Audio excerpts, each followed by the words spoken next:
साहब अम्बेडकर ने कहा था कि मांगने से भीख मिलती है, अधिकार छीनने पड़ते हैं। साथियों, मुजफ्फरपुर की ऐतिहासिक धरती और आज यहां इस महत्वपूर्ण कार्यक्रम में मुझे आने का मौका मिला है। हमारी पार्टी और यहां के धार्मिक संगठनों ने मिलकर एक मजबूत प्रयास किया है, क्योंकि लोकतंत्र है और लोकतंत्र में मिलकर ही हम, भाईचारा बनाकर ही हम अपनी परेशानियों को खत्म कर सकते हैं और अपने अधिकारों को प्राप्त कर सकते हैं। इसलिए मैं इस पहल की, यहां पार्टी के नेतृत्व की, हमारे संगठन के नेतृत्व की, जिले के जिम्मेदार साथियों की, जिले के नेतृत्व साथियों की इस सोच की बहुत सराहना करता हूं। तो ये पहल सराहनीय है। मैं अपनी बात को शुरू करते हुए सभी धर्मों में जन्मे सभी संतों, गुरुओं और महान पुरुषों को नमन करता हूं, इसलिए कि उन महान पुरुषों का योगदान और उन महान पुरुषों के संघर्ष के कारण ही खंड खंड में बटे भारत में लोकतंत्र स्थापित हुआ है और खंड खंड में बटा भारत मजबूत भारत के रूप में आज दुनिया के सामने है। जब देश आजाद हुआ था तो बहुत सारे रियासतों में ये देश बटा हुआ था।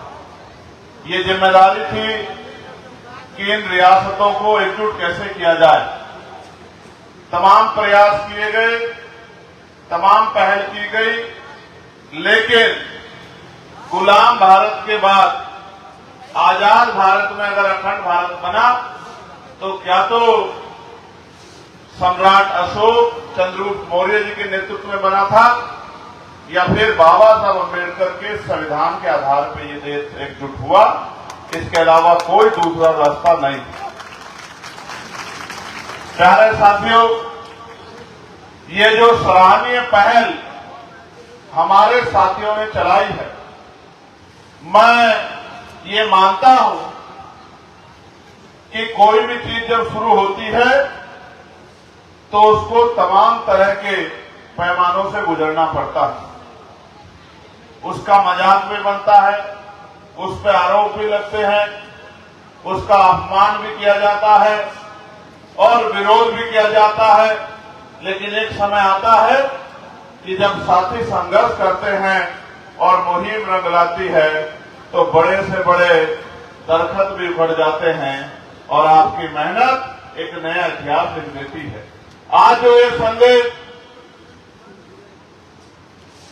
बिहार से जाएगा कि एक तरफ वक्फ को लेकर जहां पूरे मुस्लिम समाज में बेचैनी और कई स्टेटों में तो वो प्रदर्शन भी नहीं कर सकते, इसमें भी रोक लगी है, वहीं दूसरी तरफ बीटीएमसी एक्ट, जिसके कारण पूरे बौद्ध समाज में, पूरे अम्बेडकर समाज में, यही नहीं, मैं यूएस का दौरा करके लौटा हूं, पूरे अमेरिका में भी रहने वाले भारतीयों में, बुद्धिस्टों में, अम्बेडकरवादियों में बहुत बेचैनी है।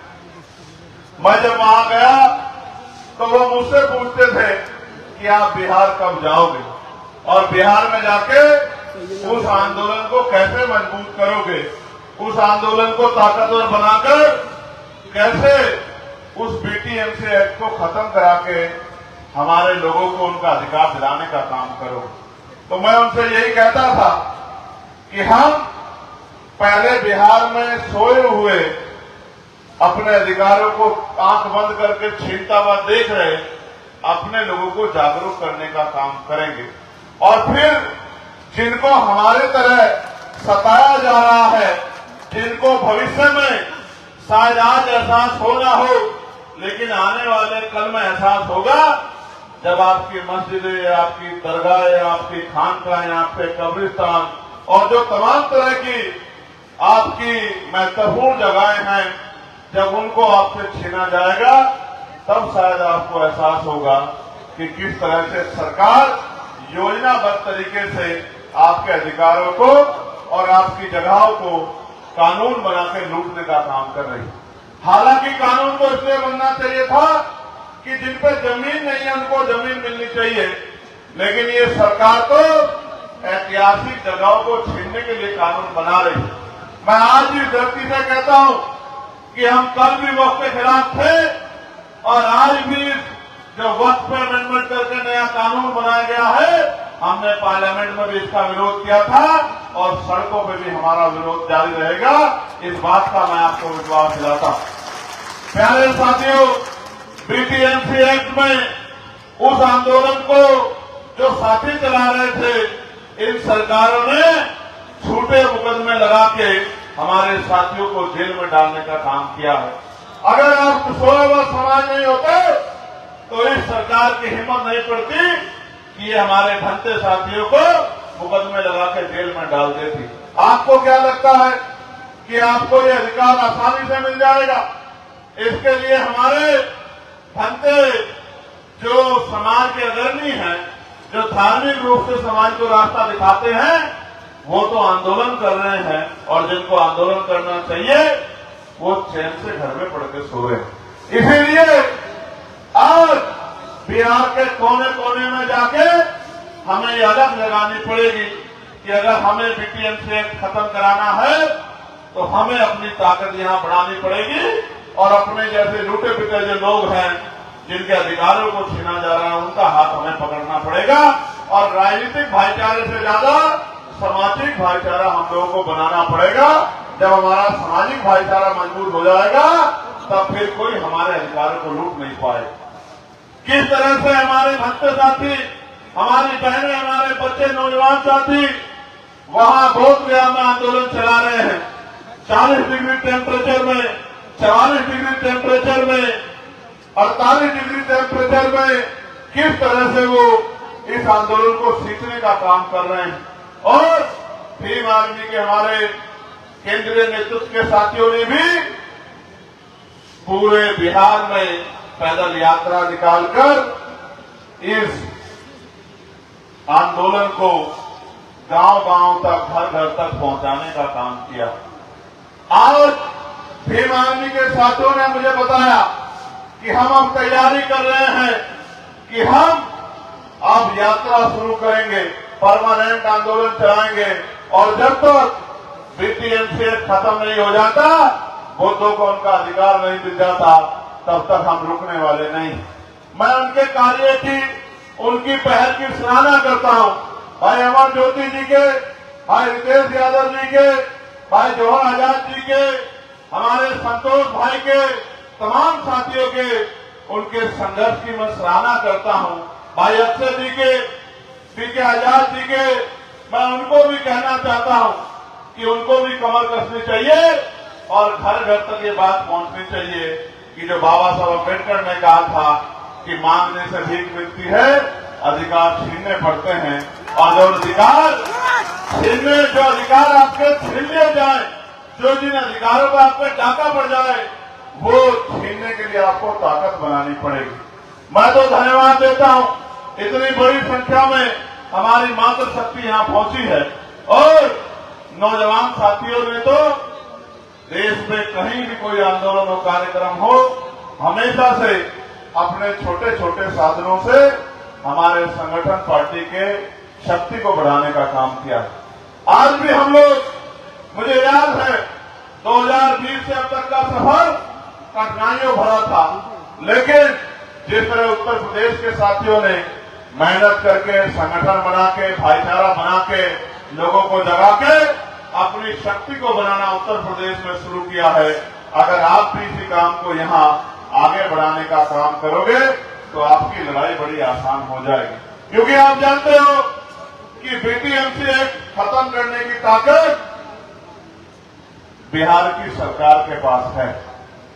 जब तक उनकी कुर्सी के पांव उनकी कुर्सी के पहिए, उनकी कुर्सी के डंडे आपके हाथ में नहीं होंगे तब तक वो सरकारें आपके अधिकारों को देने का काम नहीं करेंगी। इसलिए क्योंकि लोकतंत्र है और जनता मालिक होती है, बस जनता तक सही बात पहुंचाए और ऐसे लोग तैयार हो जाए पहुंचाने वाले और बात पहुंच जाए तो कोई काम नामुमकिन नहीं है। मैं यहाँ जो नौजवान पहुंचे हैं, जो मुझसे बहुत प्यार करते हैं, मैं उनको पूछना चाहता हूँ, क्या मुजफ्फरपुर के मेरे साथियों इस बात को घर घर तक पहुंचाने का काम करोगे कि अगर अपना अधिकार चाहिए तो हमें अपनी शक्ति बनानी पड़ेगी और एकजुटता भाईचारा बना के ही हम कामयाब हो सकते हैं। हमें दो दुश्मन को पहचानना पड़ेगा। हमारे प्रचार का काम कमजोर है, इस बात का एहसास मुझे आज होता है, क्योंकि मैं जानता हूं कि हमारे जो नौजवान नेतृत्व है वो आर्थिक रूप से बहुत संपन्न नहीं है। मैं ये मानता हूं कि उनमें आर्थिक शक्ति कमी होने के कारण वो बड़े बड़े बैनर नहीं लगवा सकते हैं, वो टीवी रेडियो में प्रचार नहीं कर सकते हैं, वो उस तरह से साधन नहीं लगा सकते हैं। लेकिन मैं जानता हूं, वो एक शायरी है ना कि सपने उन्हीं के पूरे होते हैं जिनके सपनों में जान होती है, और पंखों से कुछ नहीं होता दोस्तों, हौसलों से उड़ान होती है। जितने लोग यहाँ उपस्थित हैं, मैं चैलेंज करके कहता हूं, अगर इतने लोग भी ठान ले और कल से निकल जाएं तो वो दिन दूर नहीं है कि अगले 1 महीने के अंदर घर घर तक ये बात पहुंच जाएगी कि हमें अपनी ताकत बनानी है। और जो अपमान यहाँ, क्योंकि बोध गया कोई दूसरी जगह नहीं है, बोध गया एकमात्र ऐसी जगह है जहां भगवान बुद्ध को ज्ञान प्राप्त हुआ है। ये सिद्धार्थ गौतम से और भगवान बुद्ध तक बनने की पूरी प्रक्रिया का अगर हिस्टोरिकल प्रमाण हमारे पास कहीं है तो वो बोध गया में है। मैं तो उस धरती से आता हूं जहां भगवान बुद्ध पैदा हुए, कुशीनगर, सिद्धार्थनगर, और जहां भगवान बुद्ध का परिनिर्वाण हुआ कुशीनगर। लेकिन जहां भगवान बुद्ध को ज्ञान प्राप्त हुआ, जिस ज्ञान के कारण पूरी दुनिया में बौद्ध धर्म यहां से गया, शांति का संदेश गया, लाइट ऑफ एशिया का नारा आया, उस धरती पे, उस बोध गया पे बौद्ध भाइयों के साथ, बौद्ध अनुयायियों के साथ किसी भी तरह का अन्याय हम लोग बर्दाश्त नहीं करेंगे। इसी बात को बताने के लिए मैं आज आपके बीच, मैं आपको यहाँ ये भी कहना चाहता हूँ, ये मेरा निवेदन और चेतावनी दोनों समझिए, जब तक आपके पास गांव में आपकी बात को पहुंचाने वाला, डंडा उठाने वाला ईमानदार नेतृत्व नहीं खड़ा होगा, तब तक आपकी बात मजबूत होने वाली नहीं। इसलिए आपको हवाई काम करने की बजाय जमीन पर जाकर संगठन का निर्माण करना चाहिए। गांव गांव में जाके इसके दिल में आपके जैसी तमन्ना है, उन तमन्ना वाले लोगों को इकट्ठा करना चाहिए, उनको अपनी बात समझानी चाहिए, उनको इस अपमान के बारे में जागरूक करना चाहिए और उनको भी तैयार करना चाहिए कि वो गांव के लोगों को मीटिंग करके, गैदर करके, भाईचारा बना के, महापुरुषों की बात बना के, क्योंकि महापुरुषों ने तो हजारों साल की गुलामी को बाबा साहब अम्बेडकर के ने संविधान के रूप में, जिस गुलामी में आपको कपड़ा पहनने की, इज्जत से जीने की, संपत्ति बनाने की, तरक्की करने की, सुख शांति के जीवन का अधिकार नहीं था, जिस गुलामी में, उस गुलामी को काटने का काम भी बाबा साहब अम्बेडकर ने भारतीय संविधान के जरिए कर दिया है। अब हम पे रोड मैप है संविधान के रूप में, अगर हम उस रोड मैप को जमीन पर लागू करा दें तो वो दिन दूर नहीं कि हम इस बीटीएम एक्ट को भी खत्म करा पाएंगे और अपनी ताकत भी बना पाएंगे। क्योंकि हमारी मेहनत में कमी है, हमें मेहनत बढ़ानी चाहिए। अगर हम मेहनत नहीं बढ़ाएंगे तो आप अपने मन में सोचो, आपकी लड़ाई कोई दूसरा क्यों लड़ेगा? भाई लड़ाई आपकी है, समस्या आपकी है, कोई दूसरा क्यों लड़ेगा? हम तो इंसानियत को मानने वाले लोग हैं, इसलिए अगर किसी आदमी को भी एक कांटा भी चुभता है और हम जागरूक है, समझदार हमें दिखाई देता है, तो हम उसकी लड़ाई भी लड़ने के लिए सबसे आगे रहते हैं। इस बात का उदाहरण मंडल कमीशन भी है कि जब पिछड़े वर्ग के लोग भी पूर्ण रूप से तैयार नहीं थे, क्योंकि अगर तैयार होते तो सारी मांगे मंडल कमीशन की पूरा होती। मंडल कमीशन की 2 सिफारिशें पूरी हुई हैं। इसका सबसे बड़ा अगर किसी को योगदान जाता है तो उन जागरूक बाबा साहब अम्बेडकर के अनुयायियों को जाता है, जिन्होंने मंडल कमीशन को लागू कराने के लिए पूरे देश में जन जागरण करने का काम किया, लोगों को जागरूक करने का काम किया। ये लोकतंत्र है। यहाँ वोट डालते हुए पैसा नहीं लगता है। सारी व्यवस्था बाबा साहब अम्बेडकर संविधान में करके गए हैं। आपको जाके सिर्फ लोगों को जागरूक करना है, उनमें भाईचारा पैदा करना है, उनको तैयार करना है कि वो किसी की बातों में ना आए, क्योंकि बातों में तो वो बहुत लंबे समय से आ रहे हैं। अगर बातों में आना आते तो बिहार से पलायन रुकता ही नहीं रुकता। क्यों बिहार के लोगों को पूरे देश में अपने पेट को अपने कमाने के लिए और अपने बच्चों के पेट के भरने के लिए जाना पड़ता है। मैंने तो आज भी मेरे याद है जब कोरोना काल की चर्चा आजकल हो रही है, और मैंने कोरोना काल का वो समय देखा है जब दिल्ली से इन्हीं मेहनतकश लोगों को भगाने का काम किया गया था, और इन निकम्मी सरकारों के पास इनको भेजने के लिए बस और ट्रेन की व्यवस्था भी नहीं थी। किस तरह गरीब लोग पेट पे हाथ रख के प्यासे प्यासे बिना चप्पलों के बिना भोजन के कई दिन बाद तक अपने घरों में पहुंचे थे। मैंने बिलखती माओ को, छोटे बच्चों को और उन बच्चों को बैग के ऊपर लेटे हुए भी देखा है। हम कोशिश करते थे महापुरुषों के विचारों के कारण कि जितने लोगों तक भोजन सामग्री, खाद्य सामग्री, पीने के पानी की व्यवस्था करा पाए। मैं तो दिल्ली में था, कभी पुलिस इधर से लाठी मारती थी तो लोग उधर को भाग जाते थे, फिर इधर से लाठी मारती थी तो इधर को भाग आते थे। ना कोई पानी पूछने वाला था, न वो शहर है, ना कोई खाना पूछने वाला था। उस दिन मुझे लगा था कि ये बिहार में जहां जहां तक हमारी बात जाएगी, हम लोगों को समझाने का काम करेंगे कि लोकतंत्र में नेता मालिक नहीं होते, जनता मालिक होती है, और जनता जिसका हाथ पकड़ लेती है उसी को ताकतवर बना देती है। आज उसी जनता ने उत्तर प्रदेश में मुझे जिता के भेजा है, मेरे हाथ मजबूत किए हैं, और मैंने पार्लियामेंट में इसी बीपीएमसी एक्ट को खत्म कराने की मांग सबसे पहले पार्लियामेंट में उठाने का काम किया है। जो बाकी नेताओं इतनी हिम्मत नहीं जुटा पाए, वो काम मैंने जनता की शक्ति से किया है। मैं जनतंत्र को समझता हूं, लोगों की शक्ति को समझता हूं, आपकी उम्मीदों को समझता हूं, आपकी तकलीफों को समझता हूं, आपके दर्द को समझता हूं।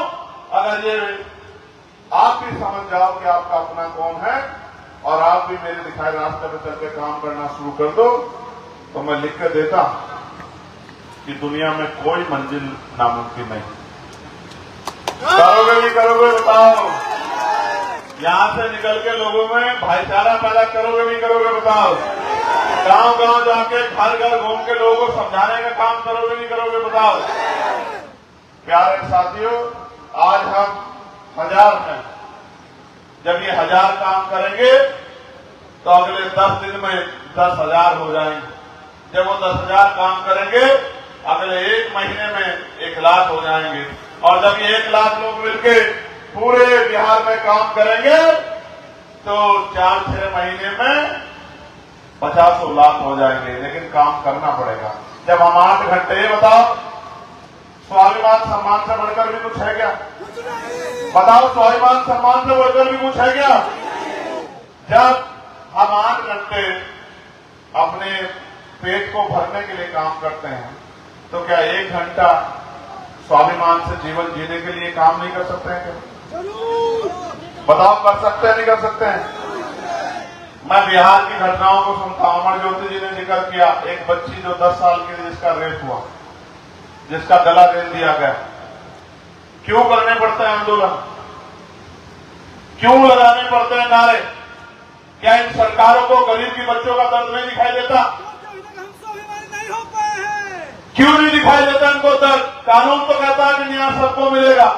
जुडिशरी है, पुलिस है, इन्वेस्टिगेशन एजेंसियां हैं, तमाम सरकारी सिस्टम है, फिर एडमिनिस्ट्रेशन है। क्यों नहीं मिलता न्याय? क्योंकि न्याय उनको मिलता है जिनके पास शक्ति होती है। अगर आप इसी जीवन में खुश हो, मेरे भाइयों, मुजफ्फरपुर के तो कोई दिक्कत नहीं है। अगर आप जीवन में खुश नहीं हो तो ताकत बनाने का प्रयास करो, मेरी बात पे पहरा देने का प्रयास करो, घर से निकलने का प्रयास करो और इस आवाज को, इस बात को लोगों तक पहुंचाने का काम करो।